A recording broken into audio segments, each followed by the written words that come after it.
Welcome to day 1 in Somnath. పొద్దున్నే లేచి స్నానం చేసి దర్శనానికి అయితే వెళ్ళిపోయినాం. దర్శనం చేసుకున్న తర్వాత టెంపుల్ పక్కకే బీచ్ ఉంటుంది. బీచ్ లో కాసేపు టైం స్పెండ్ చేసి నెక్స్ట్ టెంపుల్ కి అయితే స్టార్ట్ అయిపోయినాం. ఈ టెంపుల్ వచ్చేసి బాలకా తీర్థ్.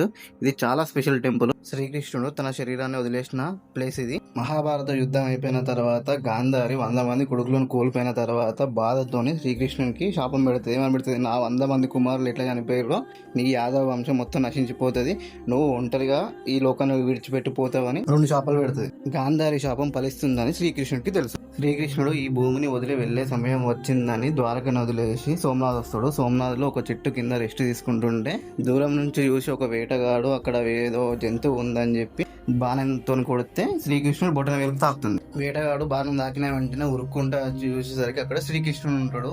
వెంటనే కాళ్ళ మీద పడి ఏడుస్తా ఉంటే శ్రీకృష్ణుడు నవ్వుతూ, ఇది నీ తప్పు కాదు, ఇది నా డెస్టినీ.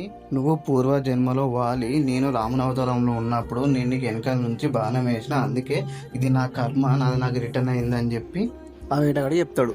అలా శ్రీకృష్ణుడు ఆ చెట్టు కింద తన శరీరాన్ని వదిలేసి వెళ్తాడు. వీడియో నచ్చితే లైక్ అండ్ సబ్స్క్రైబ్ కొట్టు, కామెంట్ చేసి మాత్రం మర్చిపోకు.